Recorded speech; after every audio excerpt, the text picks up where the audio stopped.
Retomamos aqui então o nosso estudo do Livro dos Espíritos, livro 4, Esperanças e Consolações, capítulo 2, Penas e Gozos Futuros. Nós vamos para o item número 5, Penas Temporais, a partir da questão 983. Então vamos a ela. Nós vimos nos estudos anteriores... Pois é, Bras, dá uma aliviada, né? Esse aqui já mudou, Dudu, agora já é capítulo 5, né, item número 5. Então a gente já saiu daquela anterior. Mas nós vimos então, só para recapitularmos aqui, natureza das penas e gozos futuros, penas temporais, depois virá o item expiação e arrependimento, duração das penas futuras, ressurreição na carne, paraíso, inferno, purgatório, paraíso perdido. Então é uma viagem que nós fazemos aqui para nesse universo, né, da realidade do mundo espiritual a partir das escolhas que os espíritos fazem, que nós fazemos aqui na vida material. Muito bem, na questão 983, Kardec pergunta. Primeiro ele comenta, né, o espírito que expia suas faltas numa nova existência passa apenas por sofrimentos materiais. Assim, não será exato dizer que após a morte a alma só tem sofrimentos morais? Então Kardec faz uma comparação entre o tipo de experiência que o espírito vivencia, experiência no sentido de expiação, né? Aquilo que o espírito vivencia aqui no mundo físico e aquilo que o espírito vivencia no mundo espiritual. Ele trouxe para nós aqui a ideia. Obviamente, Kardec apresentou essa questão para aprofundar aquilo que os espíritos já tinham explicado, né? Não é aqui uma dúvida que ele teria, né, ou tivesse naquele momento, mas ele queria aprofundar essa questão, porque ele separou muito bem. Ele pensou o seguinte: o espírito que vive no mundo material passa por provas materiais, sofrimentos materiais, e aquele que se encontra no mundo espiritual passa por sofrimentos morais. Então ele perguntou se seria exato esse tipo de comentário. A resposta dos espíritos, vamos lá, porque é bastante interessante, bastante profunda. Bom dia, Flávio. É bem verdade que, reencarnada, a alma encontra nas tribulações da vida o seu sofrimento, mas apenas o corpo sofre materialmente. Dizeis, em geral, que o morto já não sofre mais, mas isso nem sempre é verdade. Como espírito, não sofre mais as dores físicas, mas, segundo as faltas que tenha cometido, pode ter dores morais mais cruciantes, e numa nova existência pode ser ainda mais infeliz. Então, aqui nessa resposta inicial, bom dia soldado, bom dia Gilda, nessa resposta inicial que nós temos aqui, né? Olha, Tic-Teco, imaginar um mecanismo como o trabalho de Kardec se desenvolveu, nós podemos imaginar que ele era de repente inspirado para pensar em algumas situações, e dessas inspirações, então, dessas situações, ele elaborasse algumas questões que fossem relevantes. Então, provavelmente, né, nessa troca contínua de ideias, né, da mesma forma que a gente vai conversando, e vocês vão, então, apresentando questões em cima dos argumentos, das ideias que vão sendo lançadas, Kardec, então, podendo receber essa influência, ele poderia também elaborar algumas questões que os espíritos considerassem interessantes. Para nós, depois de estudarmos, né, exaustivamente esses temas que são apresentados por Kardec nas obras da codificação, e mais aquilo que os espíritos trouxeram para nós nas demais obras, nós poderíamos dizer que teríamos mais tantas e tantas outras perguntas para fazer em cima daquilo que já foi apresentado, né? Mas no caso dele, ele estava fazendo perguntas ali pela primeira vez. Então é natural que os espíritos dessem a ele ali algumas ideias para que ele pudesse abordar, para que ele pudesse explorar. Então imaginar, por exemplo, né, que uma imagem seja projetada na mente dele a respeito de uma situação. E aí então ele, vendo aquela situação, vai despertar nele uma ideia para abordar aquele tema, para entender o que vai acontecendo. Então nós podemos dizer que era um trabalho conjunto, ele tinha ali as suas próprias ideias, mas ao mesmo tempo, envolvido por essas ideias gerais dos espíritos, ele acabava então elaborando novas questões, né? Sempre viu os espíritos no comando, né? Pois é, a ideia de Kardec como sendo apenas um secretário dos espíritos acaba sendo para nós uma interpretação equivocada do papel dele. Porque ele de fato fazia pesquisas, ele de fato, conversando com os espíritos, ele então via situações que poderiam ser aproveitadas, ele encontrava em situações do cotidiano temas que poderiam ser explorados à luz da doutrina espírita. Então a gente vê que era um trabalho conjunto feito, né? Ele levava os valores dele, porque do contrário não precisaria um homem com a inteligência de Kardec para fazer esse trabalho, bastaria outra pessoa apenas para redigir aquilo que os espíritos dissessem. Mas na verdade o trabalho dele foi exatamente elaborar, aprofundar, compartilhar com os espíritos as ideias para poder trazer depois todo esse conjunto de conhecimentos que nós temos hoje, né? Então o comando, nesse sentido que você coloca, sem dúvida foi dos espíritos, porque do plano espiritual veio a ideia de elaborar, né, as bases dessa que seria essa nova filosofia. Agora, o que Kardec coloca, a participação de Kardec é fundamental pela inteligência que ele tem, né?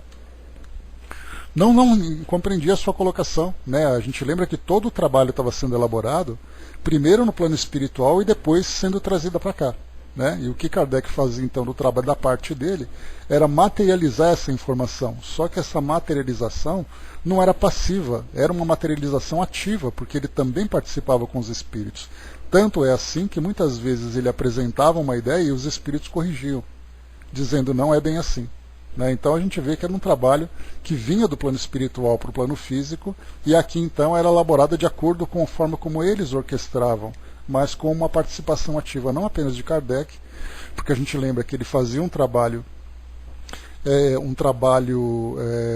não apenas individual, mas um trabalho coletivo, né? A gente tem estudado a Revista Espírita e a gente vê ali que nas reuniões que eram desenvolvidas, nos debates que aconteciam em torno de determinados temas, isso tudo era suficiente para que outras questões surgissem e depois viesse então a segunda edição do Livro dos Espíritos, dobrando praticamente a quantidade de questões da primeira. Se era 517, foi para 1019, 512, né? Foi para 1019. Então, quer dizer, dobrou praticamente ali a quantidade de perguntas. Isso porque Kardec, então, certamente ele era ali assessorado, né, pelo grupo de colaboradores que eram pessoas também bastante interessadas, bastante inteligentes, e aí ajudavam então no direcionamento e no desenvolvimento, principalmente dessas sessões que nós vemos, né? Pegando ali o índice do Livro dos Espíritos, nós vemos ali cada capítulo, naquela sequência, nos temas que são colocados. Então tudo isso fez parte dessa organização, né, de um trabalho coletivo entre encarnados e desencarnados. O Braço lembrou aqui, né, mas se o espírito desse uma resposta menos convincente, Kardec partia para cima, né? Inclusive na Revista Espírita nós veremos um artigo em que Kardec enquadrou o espírito e o espírito mudou de ideia, que ele apresentava ali as ideias dele, se eu não me engano era o Gênio das Flores. Ele colocava as ideias dele, Kardec foi perguntando, até que o espírito disse, está certo, você tem razão, né? Então ali também, né, e outras questões que vão acontecendo. Isso, exatamente, né? Porque embora ele trouxesse, né, a intuição daquilo que ele já tinha certamente estudado no plano espiritual, e aqui, né, sendo submetido à lei do esquecimento, então ele foi trabalhando de uma forma quase que intuitiva. Então era inspirado, ele observava, ele tinha colaboração, então era um trabalho conjunto ali de todas as partes. Mas certamente a regência vinha do plano espiritual. Não tenhamos dúvida disso. Tanto é assim que é a doutrina dos espíritos, não é a doutrina de Kardec. Do contrário, não seria o espiritismo, mas seria literalmente o kardecismo, né? Então essa seria a diferença de uma situação para outra. Vamos lá então para a resposta que os espíritos deram aqui, voltando para o nosso raciocínio. Então é colocado aqui, né, que dizeis em geral que o morto já não sofre mais, mas isso nem sempre é verdade. Como espírito não sofre mais dores físicas, mas, segundo as faltas que tenha cometido, pode ter dores morais mais cruciantes, e numa nova existência pode ser ainda mais infeliz. O mal rico passará a esmolar e estará submetido a todas as privações da miséria. O orgulhoso a todas as humilhações. Aquele que abusa de sua autoridade e trata os seus subordinados com desprezo e dureza será forçado a obedecer a um senhor mais duro do que ele tenha sido. Todas as penas e tribulações da vida são expiações de faltas de outras existências, ou de outra existência, quando não se trata de consequências das faltas da existência atual. Ao sairdes daqui, compreendereis bem. Sairdes daqui, né, do mundo físico, né? O homem que se crê feliz na terra, porque pode satisfazer suas paixões, é o que faz menos esforços para se melhorar. Em geral, ele começa a espiar essa felicidade efêmera na própria vida que leva, mas certamente a espiará numa outra existência tão material quanto essa. Então, nessa resposta dada aqui pelos espíritos, nós temos então aqui essa orientação que, embora a ideia do sofrimento material estar relacionado com o mundo material, acaba sendo uma visão bastante simplista e superficial. Porque, na verdade, né, no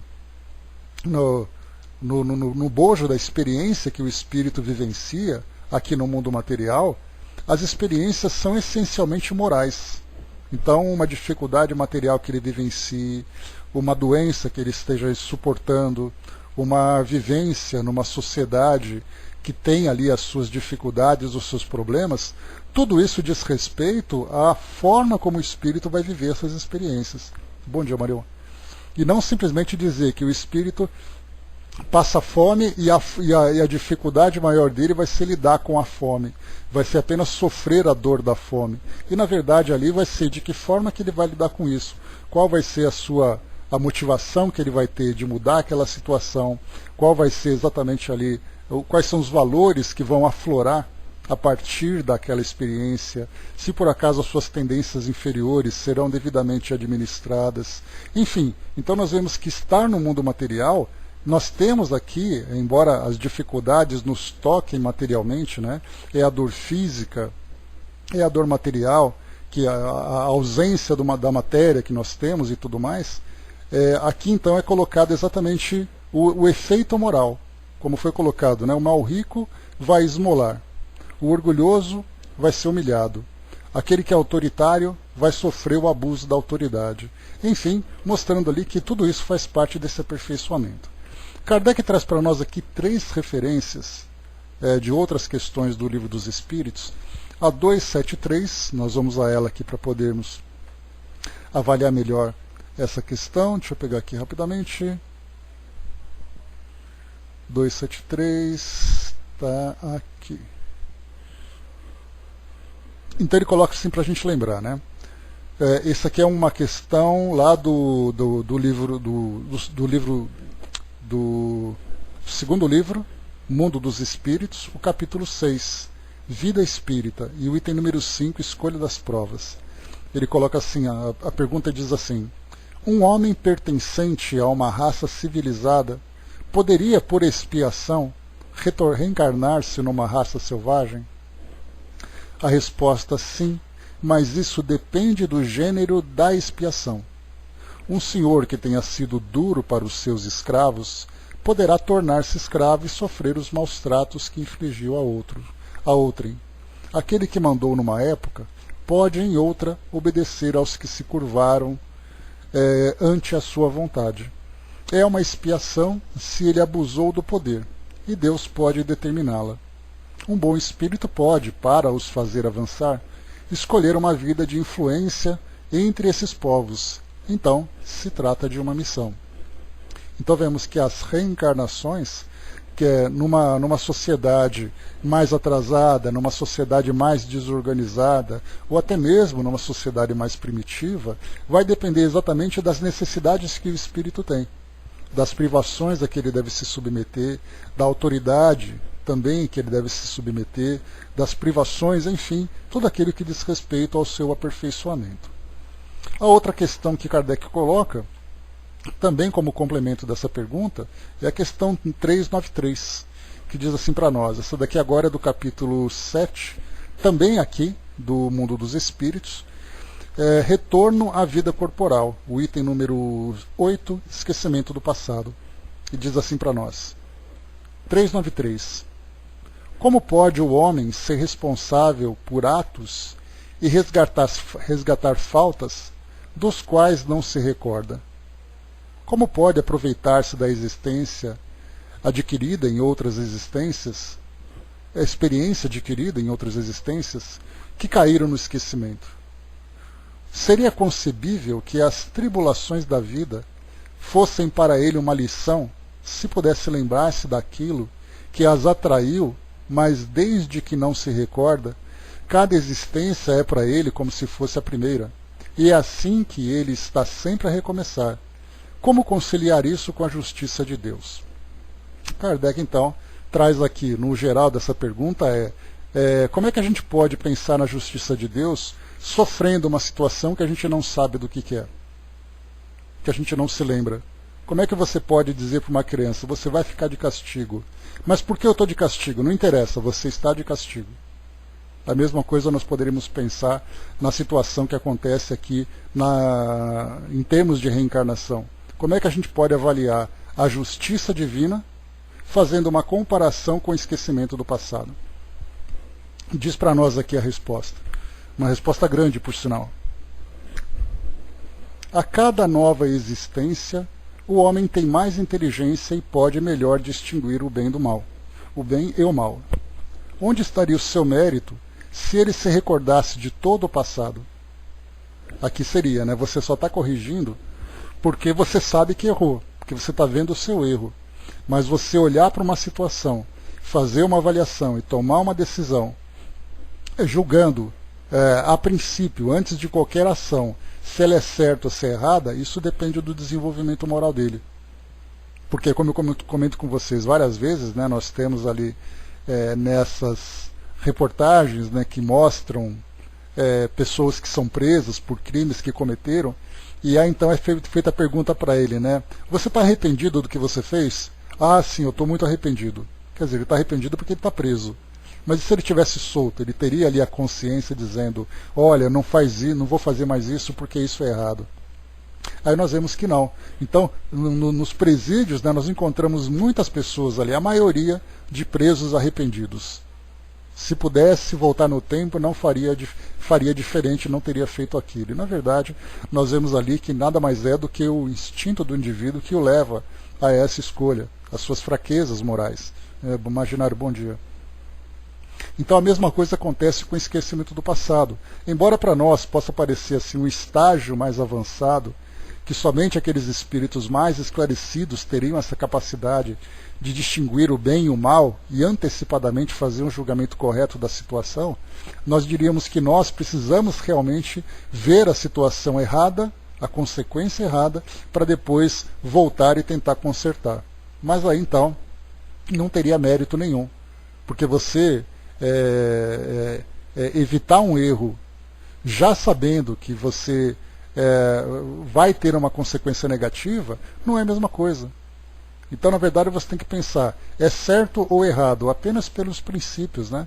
Baseado nos seus próprios princípios. Mas continua para nós aqui, diz assim, quando o espírito entra na sua vida de origem, a vida espírita, toda a sua vida passada se desenrola diante dele. Vê as faltas cometidas e que são causa do seu sofrimento, bem como aquilo que poderia tê-lo impedido de cometê-las. Compreende a justiça da posição que lhe é dada e procura, então, a existência necessária para reparar a que acaba de escoar-se. Procura provas semelhantes àquelas por que passou ou as lutas que acredita apropriadas ao seu adiantamento e pede a espíritos que lhe são superiores para o ajudarem na nova tarefa a empreender, porque sabe que o espírito que lhe será dado, por guia nessa nova existência, procurará fazê-lo reparar suas faltas, dando-lhe uma espécie de intuição das que ele cometeu. Essa mesma intuição é o pensamento, o desejo criminoso que frequentemente vos assalta e ao qual resistis instintivamente, atribuindo a vossa resistência, na maioria das vezes, aos princípios que recebestes de vossos pais, enquanto é a voz da consciência que vos fala a essa voz e a recordação do passado, voz que vos adverte para não cairdes nas faltas anteriores cometidas. Nessa nova existência, se o espírito sofrer as suas provas com coragem e souber resistir, eleva-se a si próprio e ascenderá na hierarquia dos espíritos quando voltar para o meio deles. Kardec aqui traz um pequeno comentário. Se não temos, durante a vida corpórea, uma lembrança precisa daquilo que fomos e do que fizemos de bem ou de mal em nossas existências anteriores, temos, entretanto, a nossa intuição, e as nossas tendências instintivas são uma reminiscência do nosso passado, as quais a nossa consciência, que representa o desejo por nós concedido de não mais cometer as mesmas faltas, adverte que devemos resistir. Aqui, essa questão, ela abarca, uma série de situações e de ideias, que nos ajudam nesse aprofundamento. Nós pensamos o seguinte: então o espírito ele faz uma análise da sua história, a sua consciência começa a ficar muito mais clara, porque aquilo que ele fez de equivocado, vocês se lembram que ontem nós conversamos sobre aquela questão das energias, que nós irradiamos e que nós absorvemos, e se nós estamos fora da sintonia dessa energia divina, esse desequilíbrio nos leva naturalmente a fazer aquele trabalho de reajuste. Então, quando eu cometo um crime, eu não sou punido pelo crime em si. Não é um juiz que me diz, você vai ser punido porque você cometeu esse crime. É essa desarmonia que nós provocamos que faz com que nós soframos. Não o ato em si. Porque não importa, por exemplo, o indivíduo que comete um assassinato. Falamos de um crime mais grave, muitas vezes não importa quem ele assassinou. O que importa foi o ato que ele provocou. E o ato que ele provocou fez com que ele então se desarmonizasse perante essas energias, o pensamento divino, vamos colocar dessa forma, porque ele infringiu uma das leis naturais. E aí então, naturalmente, o trabalho que ele vai fazer vai ser um trabalho de reharmonização. E aí muitas vezes esse trabalho é um trabalho doloroso, porque ele vai ter que, claro, reencontrar ali com sua vítima, ele vai ter que muitas vezes vivenciar uma experiência semelhante para que possa despertar sua consciência. Isso não é uma regra, lembrando disso, Então, o que nós temos, pode ter acusadores, começando pela própria consciência, então dizendo para ele, olha, a consciência mostrando para ele aquilo que ele fez, e ele então vai sofrer ali as dores morais relativas a esse chamamento da consciência. Mas, de qualquer forma, o espírito então faz uma análise daquilo que ele tem que fazer, começa então a elaborar uma nova existência com a orientação dos instrutores espirituais, é designado para ele então um espírito que vai acompanhá-lo durante essa trajetória, e aí então ele reencarna. Nós podemos observar que muitas vezes nós temos num planejamento reencarnatório situações gatilho, que são aquelas situações em que o espírito, se ele começa a ultrapassar determinadas linhas de aviso, situações vão surgir para que ele possa então recuar diante daquela escolha equivocada que ele está fazendo. Nós lembramos de uma situação que nós lemos no livro, deixa eu me lembrar aqui o nome do livro, eu me esqueci, é do Richard Simonetti, que ele fala sobre valorização da vida, me esqueci o nome dele agora. Mas nesse livro, alguns áudios que nós já ouvimos, inclusive, tem aquele caso de uma mãe que foi procurar o Chico para uma orientação. E aí então, nessa conversa, ela disse assim, o meu filho, ele já perdeu as pernas. Não, outro livro, Flávio. Não é o Medo da Morte, porque o Medo da Morte ele fala sobre a trajetória do espírito após a desencarnação. Nesse outro livro ele fala muito mais sobre suicídio. Eu me esqueci o nome dele agora. Então, temos áudios, inclusive, que nós estudamos aqui, né? Qual é o nome do livro? Espera que eu vou pegar aqui agora, rapidamente. Espera que eu já falo já para vocês. Aqui, deixa eu ver. Eu acho que é Esperança e Vida. Será que é esse? Esperança e Vida. Aqui. Uma Razão para Viver. Esse é o nome do livro. Então, nesse conteúdo, Uma Razão para Viver, ele mostra então uma senhora que leva o filho no colo que teve as pernas amputadas. Eu não me lembro se ele teve as pernas amputadas ou se ele nasceu com uma deficiência que não tinha ali as pernas.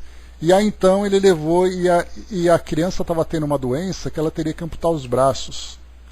Ou vice-versa, os braços ou as pernas, né? E aí então ela perguntou se não poderia ter sido feito nada. E aí então Emmanuel, junto a Chico, comenta com ele, né, para que ele explique para a mãe que aquela criança ela foi uma suicida no passado e ela estava querendo cometer o suicídio de novo. Para que isso não acontecesse, essa doença surgiu porque ele estava, apesar de ele não ter as pernas, ele estava querendo se jogar de um precipício. E aí sem os braços, então, ele não cometeria esse ato. Então nós vemos que não era a existência dele certamente traria ali as suas consequências, mas nós percebíamos que havia aquela situação, no caso de um agravamento, o espírito poderia pedir, por exemplo, né, como nós já conversamos, um plano B, dizendo que se por acaso ele se enveredar por esse caminho, situações podem surgir que vão impedi-lo. Mas se ele se mantiver, aquelas coisas vão continuar ali tudo em ordem. Então pode ser uma situação social, uma situação afetiva, uma situação de saúde, financeira, seja lá como for. Então o espírito escolhe, ele tem muitas vezes essa possibilidade de escolher esses gatilhos. Conforme ele ultrapasse aquela barreira, surge ali alguma coisa para despertar. A Mezequim colocou, né, Um Roqueiro no Além, aborda um pouco sobre isso também. Né? Eu li esse livro, mas eu não me recordo da essência, né? O livro, e por qual espírito ou autor, né, gostaria de ler, é um livro chamado Uma Razão para Viver, do Richard Simonetti. Tá? Depois eu posso até mandar para você os áudios para você ouvir. Manda para mim depois aqui o seu e-mail, manda aí na área de texto que eu copio e depois eu te mando. Os áudios você vai acompanhando depois direitinho, que é bem interessante, bem instrutivo para nós, né? Então é o que nós vemos, né, que não apenas a parte de instrução e a parte do local onde você vive, mas você tem também ali situações e amparos, né? Pode mandar em privativo para mim, tá, Mezequim, se quiser clicar com direito ali e mandar no PVT, que aí depois eu copio e mando para você. Então são vários recursos que são utilizados para fazer com que o espírito seja beneficiado. Porque a gente lembra que a ideia de uma reencarnação não é apenas fazer com que o espírito reencarne numa situação difícil e ele sofra. O objetivo é sempre construtivo. E cada espírito, de acordo com as suas possibilidades, de acordo com o seu merecimento, ele vai então ali acumulando esses recursos que vão sempre atuar em seu favor.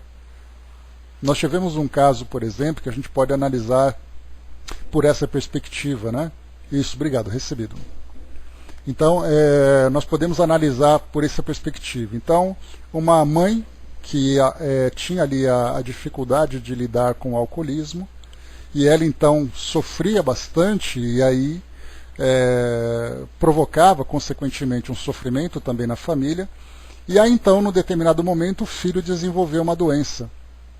E essa doença consumia o tempo dela, porque ela tinha o tempo todo que cuidar do filho, levar em hospital, fazer exames. E o alcoolismo acabou ficando em segundo plano. na verdade ela acabou se afastando, né, mantendo esse equilíbrio por causa do sofrimento do filho. E aí então nós temos ali também, nesse caso, né, um espírito ali próximo ajudando nessa recuperação, ajudando, né, nessa reconstrução íntima. Então temos as escolhas que o indivíduo faz para as provas que ele vai vivenciar, e aí então aqui nós já estudamos no Livro dos Espíritos, que essas provas não são detalhadas, né? Que em tal dia, tal hora você vai encontrar tal pessoa, vai acontecer tal coisa. Então, na verdade, são situações capitais, são situações importantes. Então nós poderíamos dizer que se fosse uma viagem de trem, você colocaria nas estações as provas mais importantes, mas não aquilo que vai acontecer durante a viagem.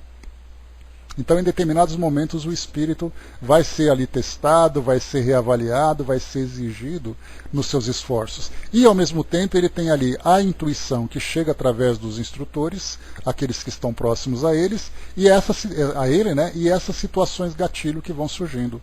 Quando o espírito começa, então, a se enveredar para a beira de um abismo, entre aspas, que ele vai se lançar cometendo o mesmo erro do passado, surge alguma coisa que o impede. E essa coisa geralmente vem de uma forma bastante dolorosa.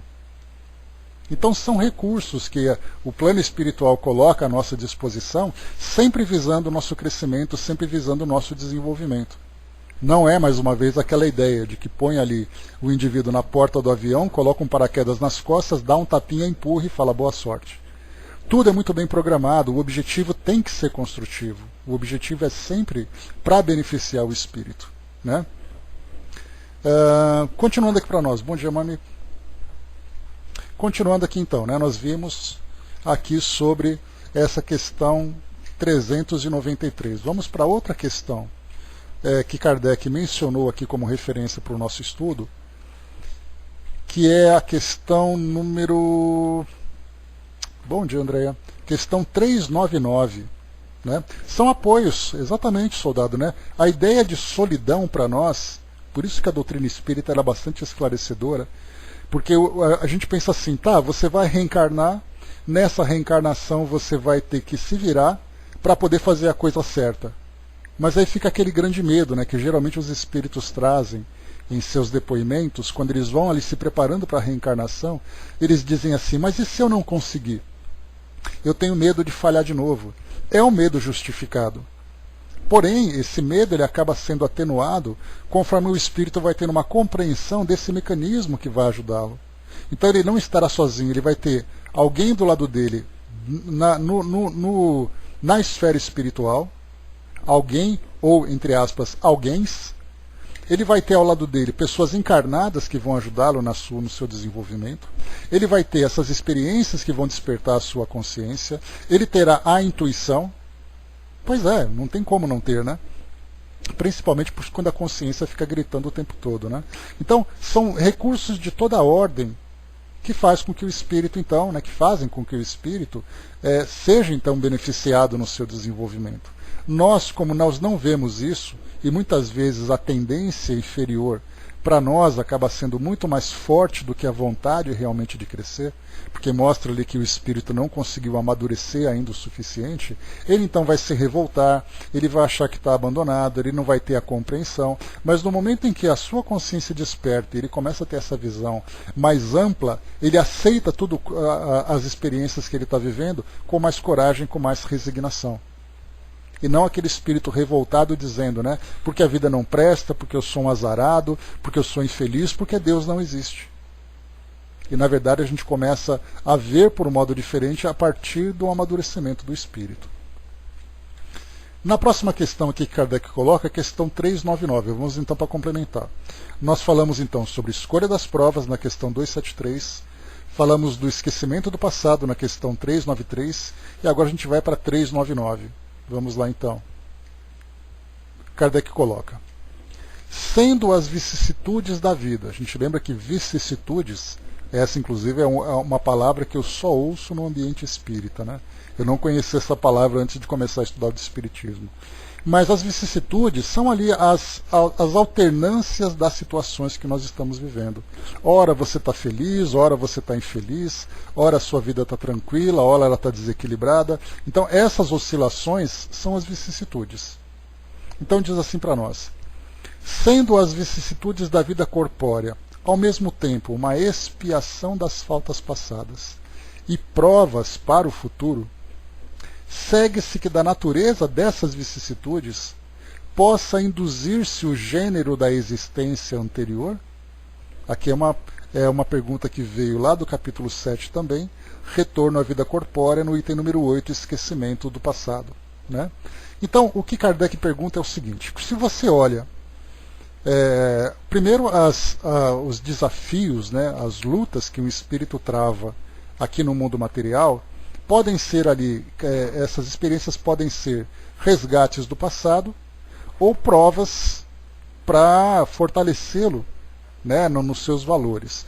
A gente lembra que toda prova, aliás, toda expiação é uma prova, porque o espírito não apenas resgata, mas ele também se desenvolve nessa experiência. Né?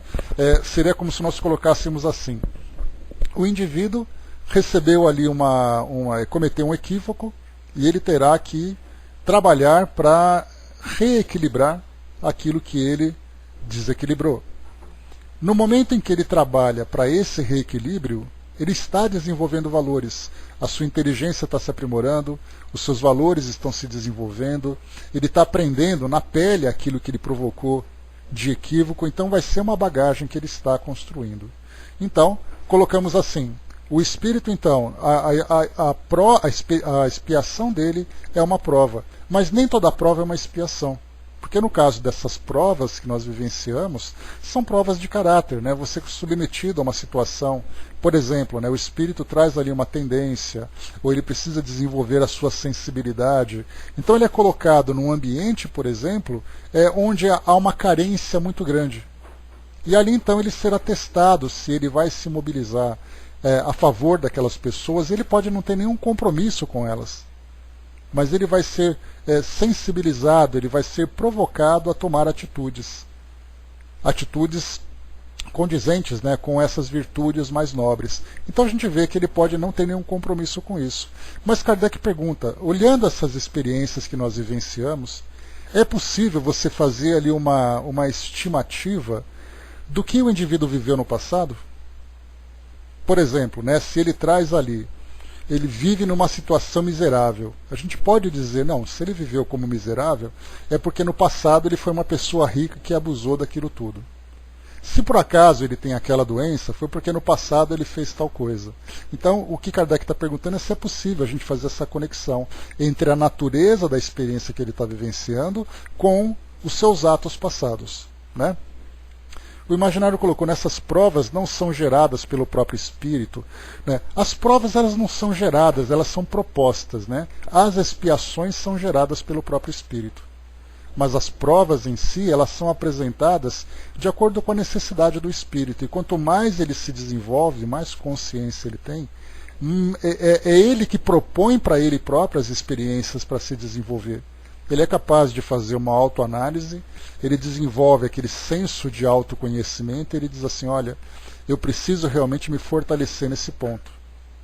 Aí é aquele caso, né, do aluno que diz assim: professor, passa uma prova sobre aquela matéria para mim que eu não estou bem nela ainda. Eu ainda tenho dúvidas sobre algumas coisas, então eu preciso me preparar melhor, preciso ali me fortalecer, preciso fazer mais pesquisas, e aí então eu faço essa prova para ver se eu realmente aprendi. E esse tipo de iniciativa parte de um espírito mais esclarecido. Já daqueles espíritos menos esclarecidos, a gente volta, né, no tempo, né, fazendo aquela comparação com a vida acadêmica, daquela criança que você diz assim na sala de aula: pessoal, semana que vem tem prova. Todo mundo começa: ah, não acredito, ah, mas não sei o quê. Então, quer dizer, tem aqueles que reclamam e tem aqueles que pedem. Aquele aluno que está ali fazendo o seu curso superior, ele diz assim: olha, eu posso fazer uma pesquisa para melhorar minha nota? O professor fala: então vai lá, faz a sua pesquisa. E ele vai para campo, para a biblioteca, faz isso, faz aquilo e coisa e tal. Ele tomou essa iniciativa. Agora, para uma criança, ela quer fugir da prova. Tanto é assim que quando tem prova, ela cola. Não que no nível superior não se faça isso, né? Mas a consciência já está um pouco mais desperta. Então, por isso a gente vê que as provas, elas são então propostas para fazer com que o espírito evolua. E essas provas podem estar relacionadas com as suas expiações, como podem ser provas apenas para despertar ali a sua consciência e despertar os seus valores. Né? Então, é isso que nós vamos encontrar na experiência de cada um, né? Bom dia, professor. Vamos lá então, continuando. Aqui então Kardec perguntou sobre isso, né? Se é possível induzir-se o gênero da existência anterior. Respondem os espíritos. Muito frequentemente, pois cada um é punido, ele usa aqui a palavra punição, né, no sentido do espírito, infringir a si próprio essa dor, naquilo em que pecou. Punição, pecado. É uma linguagem ainda que os espíritos aqui colocam. A gente lembra que muitos espíritos estavam ainda muito vinculados à igreja. Então, o vocabulário, embora o sentido não seja o mesmo, mas o vocabulário ainda está muito ligado, né, com esses dogmas, com essa base filosófica de um modo geral. Então o Espírito respondeu, muito frequentemente, pois cada um é punido naquilo que pecou. Entretanto, não se deve tirar daí uma regra absoluta. As tendências instintivas são um índice mais seguro, porque as provas que um espírito sofre tanto se referem ao futuro quanto ao passado. Então ele pode dizer que aquela experiência que o espírito está vivenciando é um resgate do passado. Mas pode ser uma experiência que ele pediu para se fortalecer, que de alguma forma esteja relacionada com a sua história, mas não necessariamente com os erros que ele cometeu recentemente nas encarnações mais próximas. Então é tudo muito relativo. Então diz que frequentemente é assim, mas não se pode tirar uma regra geral. Uma experiência pessoal. Isso foi lá para os idos de 1994, 93 mais ou menos. Conheci um grupo de amigos e que trabalhavam com uma instituição que era espiritualista. E nessa instituição se falava bastante sobre a questão da regressão de memória, terapia de vivências passadas. E eu, conversando com uma dessas amigas, perguntei para ela, né? Eu falei assim, olha, comentei com ela, falei assim, olha, eu tenho vontade de fazer uma regressão para saber quem eu fui no passado. A gente usa essa ideia de quem eu fui, mas na verdade é qual personalidade eu vivenciei, né? Qual experiência eu vivenciei. Porque quem eu fui no passado é o mesmo que eu sou hoje, né? Só que num ambiente, numa circunstância diferente. Então eu comentei com ela que eu queria saber quem eu fui no passado. E aí ela comentou o seguinte, é só você analisar detalhadamente as suas tendências atuais que você vai ter uma ideia de quem você foi. E aí rapidamente eu fiquei quietinho, né, porque as tendências atuais revelam muita coisa. Eu falei, bom, deixa eu ficar quieto, né, melhor eu não me aventurar por esse caminho que ele vai ser bastante doloroso, né. Mas exatamente isso, né, que a gente percebe que existe essa vontade de querer conhecer, porque a gente quer saber detalhes, muito mais pelo orgulho do que de uma forma instrutiva, né? Eu quero saber se eu fui rico, se eu fui de uma família poderosa, se eu já tive isso, se eu já tive aquilo, né? Então, tanto que eu já comentei com vocês, né, fazendo ali uma pesquisa como genealogista amador, eu comecei a fazer uma pesquisa sobre a história da minha família, né? 9 gerações da minha família. E aí então, durante as pesquisas, a gente começa a perceber não apenas ali aquele respingo de sangue nobre, né, de sangue azul, mas a gente começa também a encontrar crimes cometidos pela família. Pessoas que cometeram suicídio, pessoas que foram presas, né? Então, é a mesma coisa. Basta a gente fazer ali uma pesquisa que a gente vai conhecer um pouquinho. Então, querer conhecer o passado apenas para alimentar o nosso orgulho, e quando a gente sabe, né, que quanto mais para trás a gente vai, mais imperfeito nós somos. Mais imperfeitos nós somos. Porque a tendência sempre é a evolução, o espírito não retroage, né? Por isso, então, ele só avança. Se nós estamos na nossa condição atual agora, certamente porque nós já avançamos daquela condição passada. Então, quando nós voltamos para o passado, nós podemos até encontrar aquela situação de nobreza, dizendo, não, eu fui de uma família rica que viveu na Europa. Muito bem, viveu num castelo, muito bem. Só que lá você era um tirano, lá você era um assassino, você era uma pessoa cheia de vícios. Então, na verdade, a gente usa a capa para poder enaltecer o orgulho, mas quando começa depois a fazer a leitura do livro, a coisa começa a se modificar. Exato, né? O Hermes lembrou lá em cima, né, que o menino do número 4, do quarto 4, né, então é a mesma coisa também, que mostra nas expiações terrestres, né, do livro O Céu e o Inferno, lá nos exemplos, que mostra também ali, né, aquele garoto que passa por aquelas experiências dolorosas, como sendo ali uma experiência construtiva. Tanto é assim que o próprio Espírito, no seu relato, mostra ali uma nobreza que geralmente nós não encontramos, né, no nosso mundo comum. Uma criança com atrofias, com escaras, com doenças, né, preocupado principalmente com a tranquilidade dos pacientes, dos outros pacientes, preocupado com o trabalho que ele está dando para os médicos, né? Quem pensa dessa forma? Isso mostra exatamente ali aquela mudança. O Brás colocou, né, lembra do livro Nosso Lar, Departamento de Reencarnação? Era ali criado o protótipo do reencarnante de acordo com as suas necessidades. Nesse caso, né, Brás, elaborando qual é o corpo físico que ele vai ter. Então nós temos ali o corpo físico por um lado, e nós temos o ambiente e as circunstâncias onde ele vai reencarnar. Então ele vai levar um prontuário mostrando ali detalhes daquilo, quem serão suas companhias, quais serão ali as suas provas capitais, as experiências mais difíceis, quais são os resgates que ele precisa fazer. Então estudar sobre essa questão do planejamento reencarnatório, olhando os detalhes do passado e planejando esse futuro, né, é certamente algo muito interessante para nós. Porque aí, quando nós analisamos assim de um modo mais genérico, nós inevitavelmente passamos a olhar para nós mesmos. Porque hoje nós estamos vivendo o planejamento que foi feito anteriormente. Há algumas décadas nós nos debruçamos ali em cima do nosso prontuário, e nesse prontuário nós começamos então a ver ali o que nós precisamos fazer para melhorar, o que nós podemos fazer de melhor e coisa e tal. Só que, né, vivendo aqui o que nós estamos vivendo agora, nós percebemos que muitas vezes nós estamos furando com esse planejamento. Aquele planejamento tão detalhado, tão trabalhoso, feito com tanto carinho, e nós muitas vezes negligenciamos tudo isso em nome de uma fraqueza, né? Aí me lembrou aqui, né? Cheguei à conclusão que estou aqui para servir e não para ser servido, né?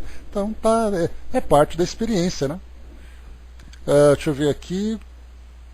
O Dudu colocou, né? Para reencarnar e vir com a mediunidade ostensiva, boa coisa não fui lá atrás, né? O detalhe, né, o Dudu, quando se fala sobre mediunidade, a gente lembra que a mediunidade, ela tem, nós já falamos sobre isso, né? Um debate já debatemos bastante, né? Que ele tem 3 características, né?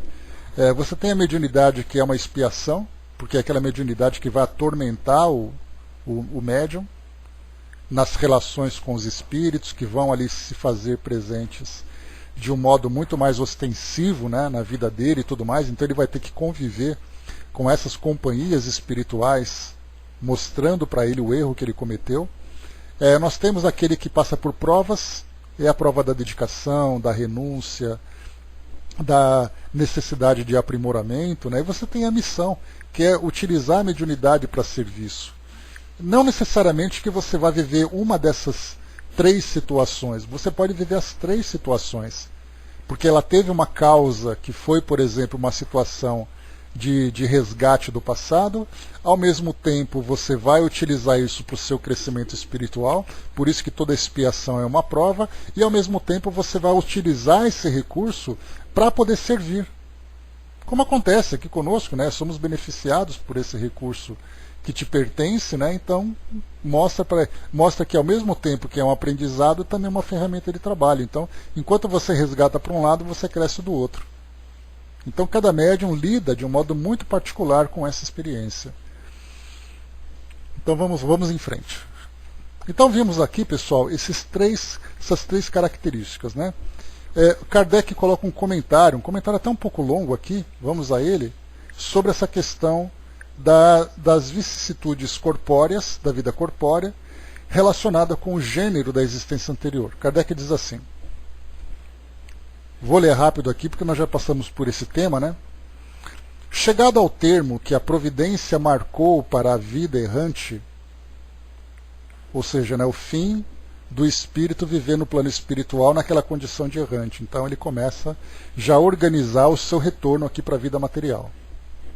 Chegado o termo que a providência marcou para a sua vida errante, o espírito escolhe por ele mesmo as provas às quais deseja submeter-se, para apressar o seu adiantamento, ou seja, o gênero de existência que acredita mais apropriado a lhe fornecer os meios, e essas provas estão sempre em relação com as faltas que deve expiar.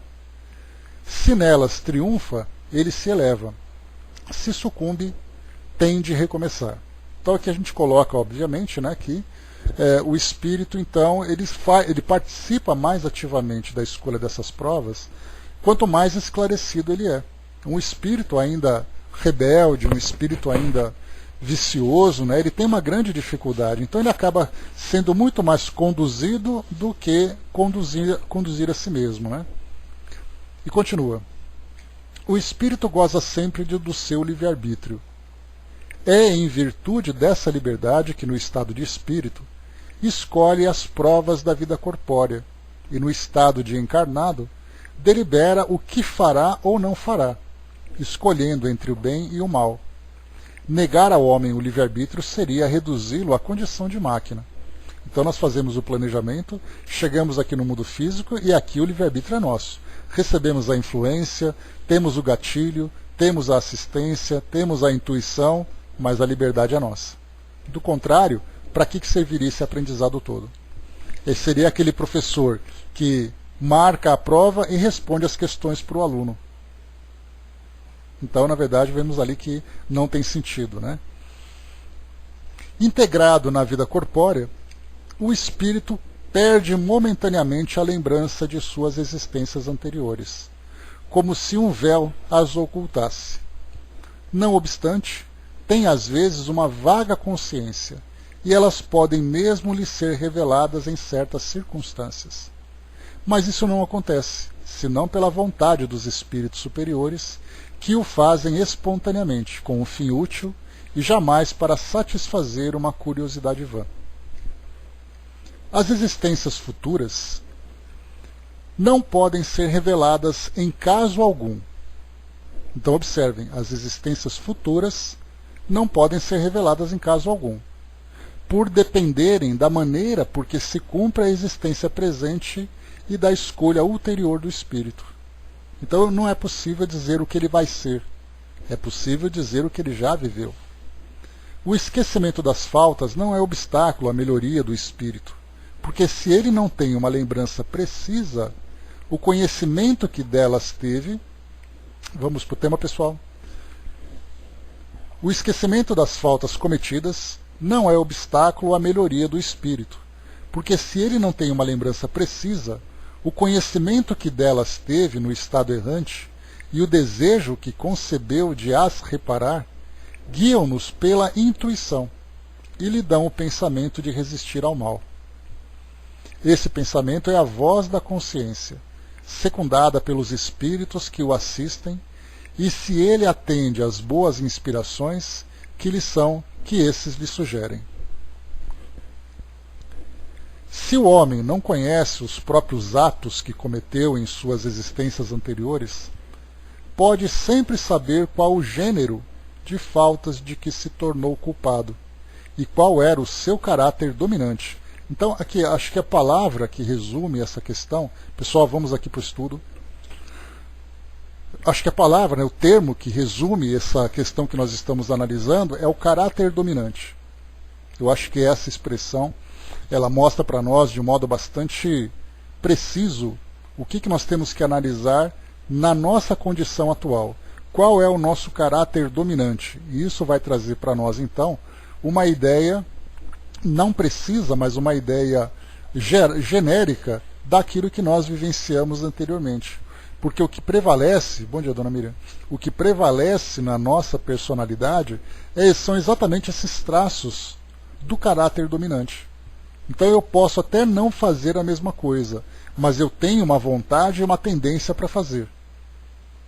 E aí então o espírito vai, através, né, dessa luta íntima, tentando conter as más inclinações e ao mesmo tempo promover essa reforma, para que ele possa então mudar a sua personalidade, mudar esses traços da personalidade. Então, caráter dominante que a gente pode analisar então com esse vínculo do passado. Basta que se estude a si mesmo e poderá julgar o que foi, não pelo que é, mas pelas suas tendências. Então não basta apenas você dizer que o que eu estou vivendo agora aqui, a minha condição atual, mostra o que eu fui no passado. Não, mas o caráter dominante, as tendências. As vicissitudes da vida corpórea são ao mesmo tempo uma expiação das faltas passadas e provas para o futuro. Elas nos depuram e nos elevam, se as sofrermos com resignação e sem reclamações. Para finalizar, a natureza das vicissitudes e das provas que sofremos pode também esclarecer-nos sobre o que fomos e o que fizemos, como neste mundo julgamos os atos de um criminoso pelo castigo que a lei lhe inflige. Assim este será castigado no seu orgulho pela humilhação de uma existência subalterna. O mal rico e avarento pela miséria, aquele que foi duro com os outros pelos tratamentos duros que sofrerá, o tirano pela escravidão, o mau filho pela ingratidão dos seus filhos, o preguiçoso por um trabalho forçado, etc. Então, esse aqui é um resumão que Kardec apresentou para nós apenas dessa primeira questão, que trata aqui exatamente como a gente viu, sobre, na questão 983, o espírito que expia suas culpas numa nova existência passa apenas por sofrimentos materiais. Não será exato dizer que após a morte só tem sofrimentos morais? E aí então falou aqui para nós que o espírito então vai viver experiências futuras, de acordo com aquilo que ele vai construindo. Então é um tijolo em cima do outro. Joana de Ângeles fala sobre isso, inclusive, que a escada de ascensão que nos leva para essa condição de felicidade vai sendo ali um degrau sobre o outro. E um degrau é sustentado por esse outro. E ela lembra que nós temos que pensar nesses degraus inferiores como parte do nosso crescimento e não ficarmos ali remoendo em torno dos erros que nós cometemos, ficar ali potencializando a nossa culpa. E para finalizarmos então, nós vamos aqui para Miramês, no artigo que ele apresentou para nós, Sofrimentos Materiais, da questão 983. Ele diz assim: conforme o estado do espírito, a dor toma dimensões diferentes, como no caso dos sofrimentos do espírito encarnado, quando mesmo os sofrimentos morais costumam refletir no físico e fazerem a alma sofrer mais. São dois aspectos da dor, ao passo que o espírito desencarnado, não tendo o corpo físico, sofre as dores morais. Então, nesse caso, o espírito não vai sofrer com uma doença, ele não vai sofrer com a fome, ele não vai sofrer ali pelas condições sociais que ele vivencia. No plano espiritual, ele vai viver dores morais. Então, são dores diferentes. E dores, claro, que nós já conversamos, que não são dores que podem ser amenizadas com medicamentos ou cirurgias. São dores que só podem ser amenizadas com a reforma interior do indivíduo. E continua. No entanto, o corpo mais imediato da alma, que a doutrina dos espíritos chama de perispírito, sofre as consequências da mente em desarmonia. Convém estudar sempre as causas e os efeitos de todos esses infortúnios, para que possamos chegar à realidade da vida do espírito.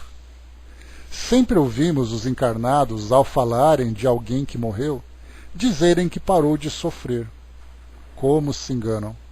Em muitos casos, o sofrimento acompanha a alma depois do túmulo, pois ele foi gerado na sua conduta. Aí me lembrei aqui do comentário que o Flávio fez, do livro Quem Tem Medo da Morte, de Richard Simonetti. Ele tem uma passagem no livro que diz assim: muitas pessoas têm uma morte tranquila, que ele morreu dormindo, e vai dizer assim: nossa, mas ele morreu feito um passarinho.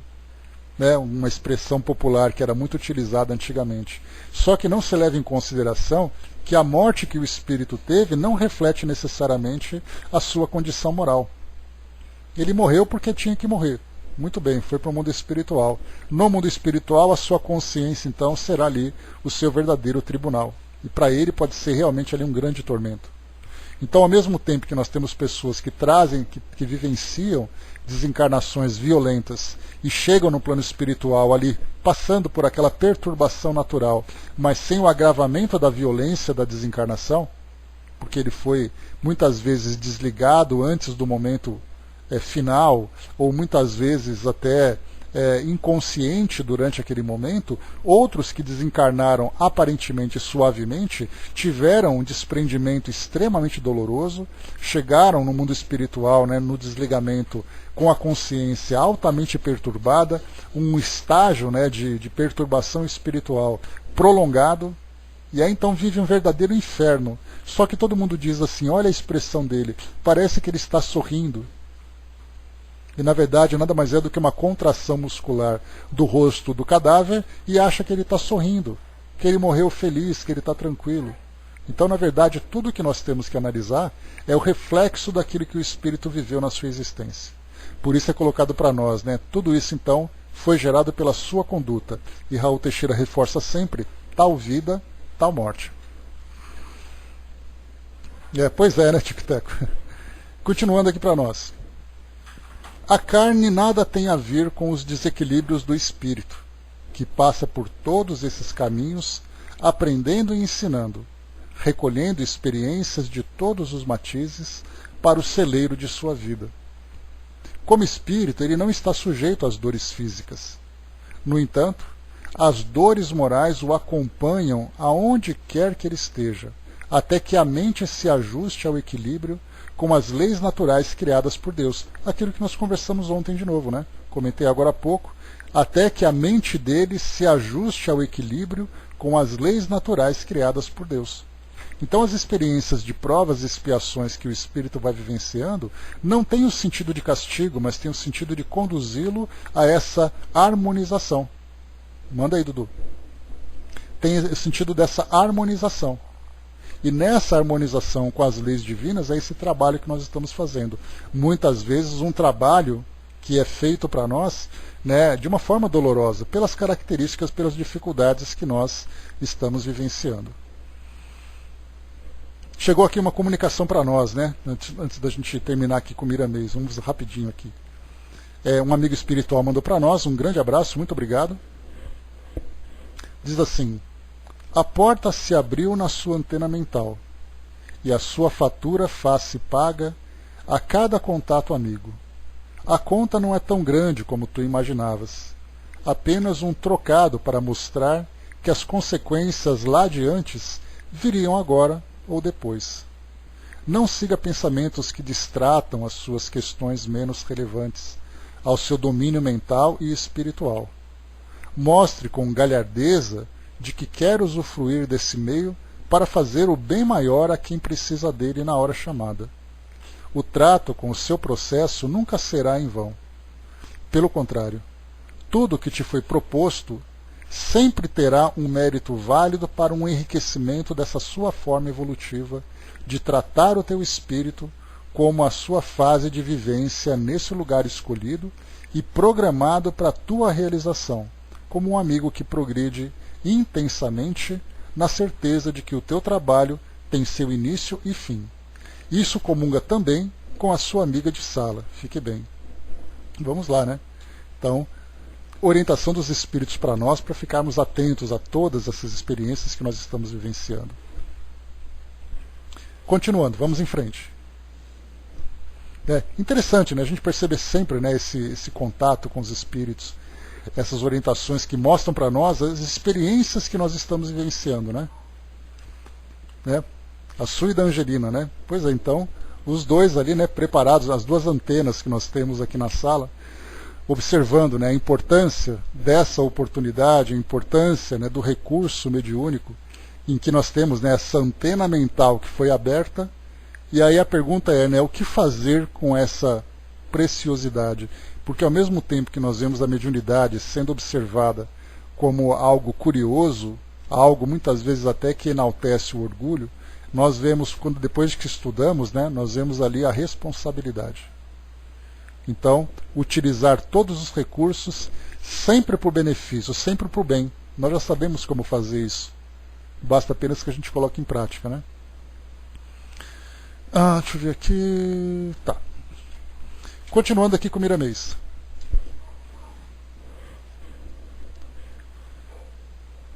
O que o Livro dos Espíritos chama de penas temporais é certificando que a alma não sofre eternamente, o que seria um absurdo, né? A ideia né, das penas eternas, né, dos dogmas das penas eternas. Né.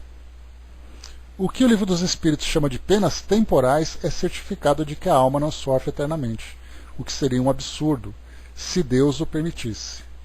Quando a alma pegar as lições que os sofrimentos transmitem, cessará a sua fonte por não mais precisar desse estímulo para o despertamento dos valores. Quem se dispuser a aprender com Jesus tem por vezes a mesma sorte encontrando duros testemunhos, dentro e fora do próprio lar. Anotemos o que Marcos anotou no seu Evangelho, capítulo 1, capítulo 1, versículos de 5 a 32. Também os que com ele foram crucificados o insultavam. Vejamos que o Mestre recebeu insulto até por parte dos que com ele foram crucificados, quando para eles deveria ser uma honra estarem junto a ele. Como iremos nós outros passar ilesos pelos processos de despertamento espiritual? Jesus não tinha necessidades individuais de passar pelas agressões do mundo. Tudo o que ele sofreu foi para exemplo e estímulo à nossa coragem. Não existe ascensão sem esforço, e quando esquecemos a nossa parte, surge a dor mais acentuada, no sentido de nos erguer para o alto, nos fazendo sentir a vida dentro da vida de Deus. Procura estabilizar teus sentimentos. Se tens comandados sob tua direção, lembra-te do bom senso e de que todos são irmãos, filhos do mesmo Pai de amor, para que, em outra oportunidade, não venhas a sofrer o mesmo que submestes aos teus subordinados. Se abusas da tua autoridade no presente, estás lançando sementes de perseguições ao solo das mentes e que deverão, pela lei, crescer, e a colheita não pode ser de outra pessoa, a não ser do semeador. Confere a tua vida todos os dias e corta as arestas do mal que descobrires antes que elas cresçam ou possam te ferir, do mesmo modo que feres. Não desprezes a ninguém, nem maltrates os companheiros em caminho. Avança com Jesus, superando todos os obstáculos, porque em muitos casos, quando vencidos os problemas exteriores, te aparecerão os internos pedindo solução na tua casa e depois dentro de ti. Prepara-te para essas lutas que Deus te abençoe. Todas as penas e expiações pelas quais esteja passando são necessárias para o teu futuro. Podem ser resgate do passado ou processos de despertamento da alma, aqueles valores que se encontram em estado de sono do qual deves acordar. O homem que se considera feliz por estar alimentando as paixões inferiores verdadeiramente é um infeliz diante da vida e do seu futuro espiritual. Mas a espiritualidade não esmorece. Não esmorece com ele, porque sabe que no amanhã mudará de ideia pela sua maturidade, que o tempo encarrega de promover. Então a mensagem de Miramês nesse comentário, bom dia, Bárbara, nesse comentário de Miramês que nós acompanhamos, ele traz para nós ali todas as responsabilidades, né, as ideias de responsabilidades que nós precisamos ter sobre aquilo que faz parte da nossa programação. Sabemos que a programação vem para nós. O modo de nós lidarmos com essa programação faz parte então do foro íntimo de cada um. Quanto mais rebelde é o espírito, mais ele retarda o seu desenvolvimento. Quanto mais ele desperta, mais ele acelera esse processo.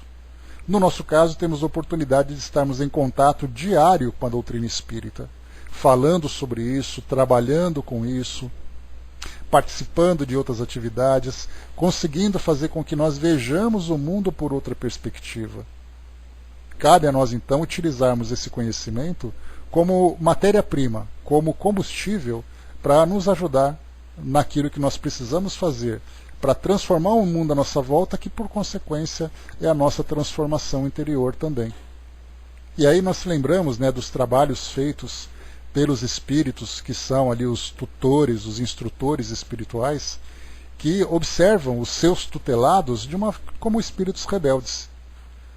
Já pensou aquela paciência, aquela tolerância de ver ali aqueles espíritos cometendo seus equívocos, tomando decisões, fazendo escolhas equivocadas o tempo todo, mesmo com toda a insistência e todo o esforço empreendido por esses espíritos? Nós já chegamos a ver, para finalizarmos, bom dia, Didima, chegamos a ver naquele comentário, quando nós falávamos sobre aquele caso bastante grave, que é o aborto em casos de estupro. Vocês se lembram, né? A resposta dos espíritos foi: nós não julgamos, apenas dizemos que ele não consegue. Então, na verdade, os espíritos orientadores veem esses casos de rebeldia percebendo que esses espíritos estão no seu momento. Eles estão ali prolongando, eles estão ali trabalhando, e até mesmo para esses espíritos, esse é um detalhe importante, esse acompanhamento também faz parte de uma prova de aprimoramento. Porque o espírito escolheu um espírito fácil de trabalhar, qual é exatamente ali o seu aprendizado pessoal? Porque não tratamos de espíritos puros, não tratamos de anjos, tratamos de espíritos que também estão trabalhando para se desenvolverem. E muitas vezes essa tarefa de acompanhamento de nós aqui encarnados é um trabalho para eles também de autoaprimoramento. Porque eles estão vendo uma situação, eles precisam perseverar, eles não podem desistir. Eles têm que tentar encontrar soluções, eles têm que ter resignação vendo ali as dificuldades que os seus tutelados estão vivenciando. É também uma prova. Imaginemos, por exemplo, eu sendo o mentor espiritual da Miriam. Olha só que prova seria essa, mas eu hei de vencer. Porque eu vou persistir até que ela consiga se transformar. Mas eu vou acompanhar o dia a dia ali, todas as situações difíceis que ela está vivenciando. Assim seria para todos nós.